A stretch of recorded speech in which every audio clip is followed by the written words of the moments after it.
नमस्कार, बहुत-बहुत स्वागत है आपका ज्योतिष मार्ग में। आज हम बात करेंगे सरकारी नौकरी के कैसे-कैसे योग बनते हैं कुंडली में। कुंडली में कैसे देख सकते हैं कि आप गवर्नमेंट सेक्टर में ही जॉब करेंगे या गवर्नमेंट सेक्टर में जो उससे रिलेवेंट जॉब्स होती हैं, वो कैसे आपको मिल पाएँगी।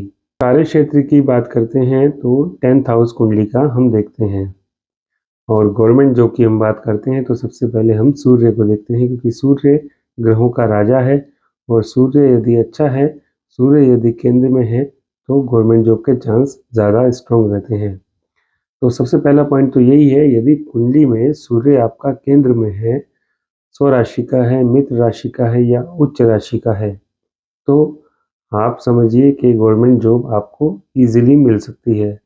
इसके साथ-साथ कुछ और भी चीज़ें देखनी होती हैं, जैसे यदि आपका जो कुंडली में लग्नेश है, आपका जो लग्न है, उसका जो स्वामी है और कुंडली का जो 10th हाउस है, जो कर्म स्थान होता है दशम भाव, तो लग्नेश और दशमेश का कहीं न कहीं संबंध यानी कि इन दोनों ग्रहों की युति किसी भी भाव पर हो या लग्नेश दशम पर आ जाए, दशमेश लग्न पर आ जाए, तो भी गवर्नमेंट जॉब आपको मिल सकती है या लगन में सूर्य बैठे हैं और दशम में शनि बैठे हैं। प्रबल राजयोग होता है ये।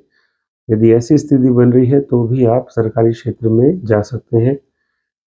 और इसके अलावा कुंडली में जो नवम भाव है वो भाग्य स्थान होता है। नवमेश और दशमेश और एकादशेश, इन तीनों भावों के जो स्वामी हैं, इनका संबंध यानी कि नवमेश, दशमेश और एकादशेश का संबंध एक दूसरे से बन रहा हो, इन तीनों भाव के स्वामी एक दूसरे के घर में बैठे हों या एक साथ बैठे हों और साथ में गुरु या शुक्र की दृष्टि इन तीनों में से किसी भी भाव पर हो या स्थिति इनकी हो, तो गवर्नमेंट जॉब के प्रबल योग बनते हैं।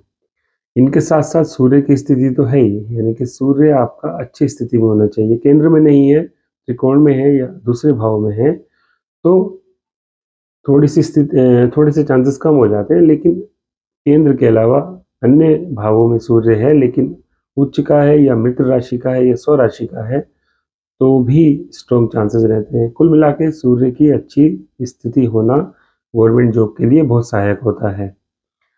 आगे बात करें शनि, क्योंकि प्रबल नौकरी का कारक माना जाता है, तो शनि भी अच्छी स्थिति में होना चाहिए और 6th हाउस कुंडली का छठा भाव भी जॉब का होता है, नौकरी का होता है। तो शनि की स्थिति जहाँ पर भी हो, अच्छी पोजीशन पर हो और अंश शनि के अच्छे हों, यानी कि मिनिमम कम से कम 8 डिग्री हो और ज़्यादा से ज़्यादा 22 डिग्री, इतने डिग्री के बीच में यदि शनि की स्थिति है तो वो गवर्नमेंट जॉब आपको दिलाएंगे। अब आगे हम बात करें, कुछ योग होते हैं जिनसे हम देख सकते हैं कि किस किस क्षेत्र में गवर्नमेंट जॉब लग सकती है ग्रहों के आधार पर। जैसे कुंडली में मंगल, बुध और राहु, ये ग्रह हो गए और कुंडली के जो भाव हैं वो हैं 2, दूसरा, छठा, 10वां और 11वां। 2, 6, 10, 11 इन भावों से कुंडली में मंगल, बुध, राहु का संबंध हो और साथ में सूर्य अच्छी स्थिति में हो, किसी भी घर में हो, तो भी आपके गवर्नमेंट जॉब के योग हैं। और बैंकिंग सेक्टर में, क्लरिकल सेक्टर में, किसी न किसी अकाउंटिंग से रिलेटेड आप फील्ड में, गवर्नमेंट सेक्टर में आपको जॉब मिलने के योग हैं।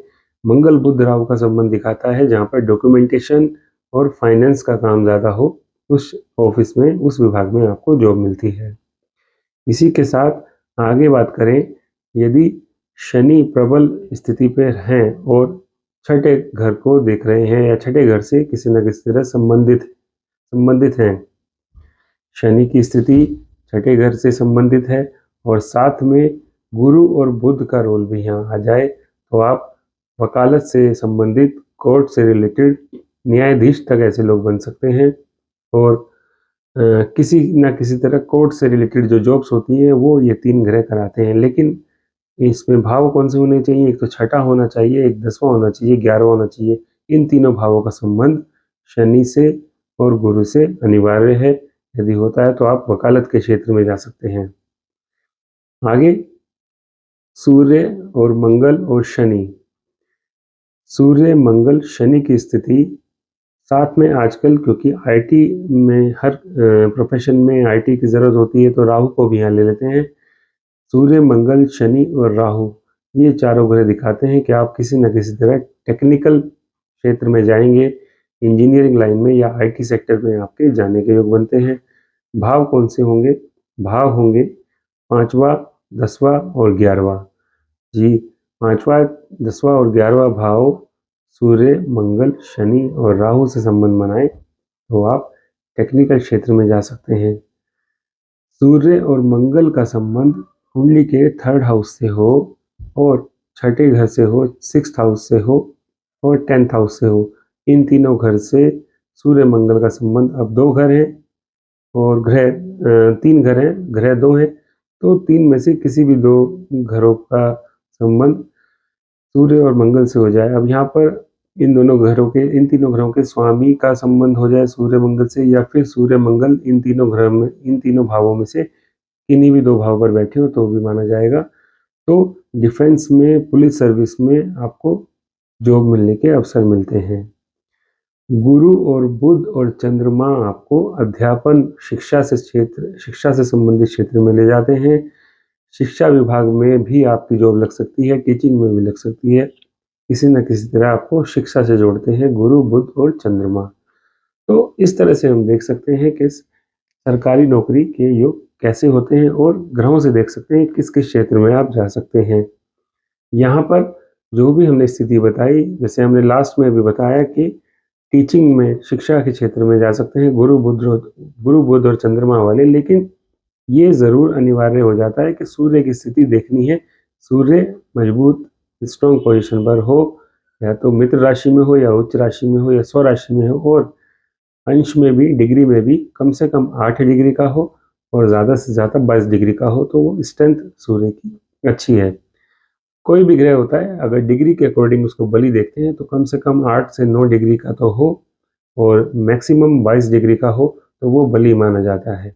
तो इस तरह हम सूर्य को भी देखेंगे, बाकी और स्थिति देखेंगे और क्षेत्र देखेंगे। यहाँ आज के लिए इतना ही। सरकारी नौकरी के बारे में हमने बात की। आप लोगों को इस विषय में कुछ भी पूछना हो तो आप कमेंट के माध्यम से भी पूछ सकते हैं और फ़ोन से भी पूछ सकते हैं। आपने हमें सुना, धन्यवाद। आगे हम बात करेंगे किसी और विषय को लेके।